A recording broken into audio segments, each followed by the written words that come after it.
Bonjour les amis, si comme je l'espère nous évoluons vers une démocratie plus directe, il va falloir, tous autant que nous sommes, devenir des experts dans l'art de la rhétorique. Parce que la rhétorique, c'est un outil qui a été créé avec la première expérience de démocratie directe. Dans l'Athènes du 5e siècle avant notre ère, on ne votait pas pour des hommes, on votait pour des mesures. Est-ce qu'il faut partir en guerre? Est-ce qu'il faut augmenter les taxes? Et sur ces questions importantes, les orateurs s'affrontaient, discours contre discours, dans le but d'influencer la prise de décision de leurs concitoyens. Parce que fondamentalement, une campagne politique, c'est ça. C'est une tentative d'influencer la décision des autres. Et du coup, la décision, il faut qu'on en parle. Let's go!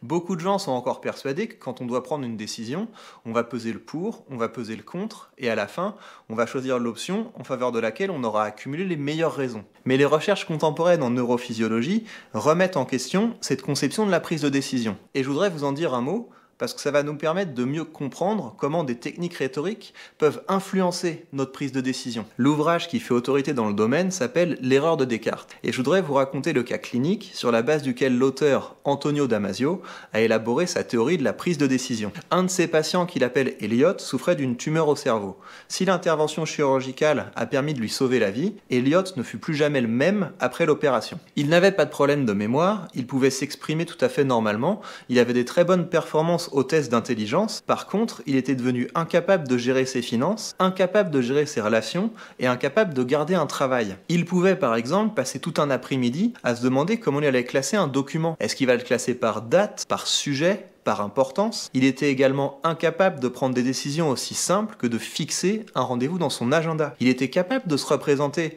les différents scénarios possibles, mais il était incapable de décider. La raison en est que pour prendre une décision, nous ne devons pas seulement nous représenter des alternatives, nous devons y associer des affects. Nous devons nous représenter certains scénarios comme désirables et d'autres comme désagréables ou dangereux. Et c'est précisément cette zone du cerveau qui permet de connecter notre capacité à raisonner avec notre capacité à ressentir des émotions qui a été endommagée par la tumeur et par l'intervention chirurgicale chez le patient de Damasio. Et partant des observations qui ont été récoltées chez des patients qui présentent des pathologies comparables, nous pouvons aujourd'hui expliquer la manière dont les gens, en bon état de marche si on peut dire, prennent leurs décisions. À mesure que nous vivons des choses, à mesure que nous faisons des expérimentations, nous nous constituons un réservoir de situations, un réservoir de scénarios que nous associons à des affects positifs et négatifs. Ainsi, quand nous devons prendre une décision, est-ce que je vais y aller en voiture ou est-ce que je vais y aller en vélo? Est-ce que je vais manger italien ou est-ce que je vais manger chinois? Est-ce que je vais lui mentir ou est-ce que je vais lui dire la vérité? Nous allons puiser dans notre réservoir à expériences passées, et les affects positifs ou négatifs qui y sont associés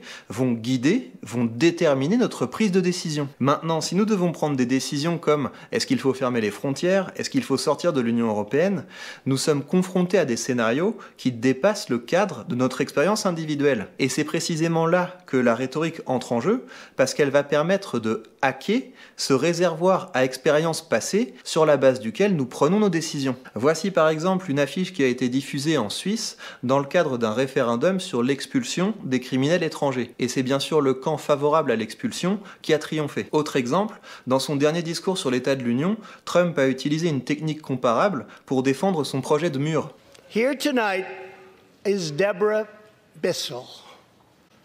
Just 3 weeks ago, Deborah's parents, Gerald and Sharon, were burglarized and shot to death in their Reno, Nevada home by an illegal alien.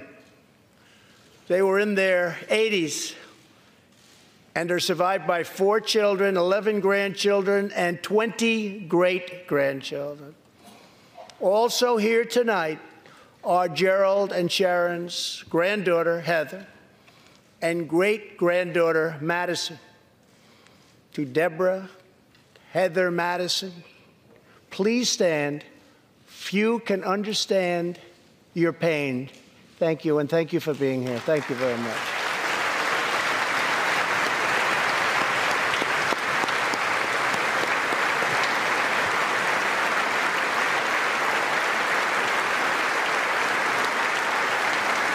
Face à une image aussi forte, ça ne sert pas à grand chose d'essayer de rationaliser en montrant par exemple des statistiques qui prouveraient qu'il s'agit d'un cas marginal. En l'occurrence, il serait plus judicieux de se mettre en quête d'une image de migrant héroïque. Bien sûr, on peut regretter l'usage de ce genre de technique en politique, et c'est très important en tant que citoyen de faire l'effort de trouver des données quantitatives et des arguments valides à l'appui de nos préférences. Mais il faut être réaliste.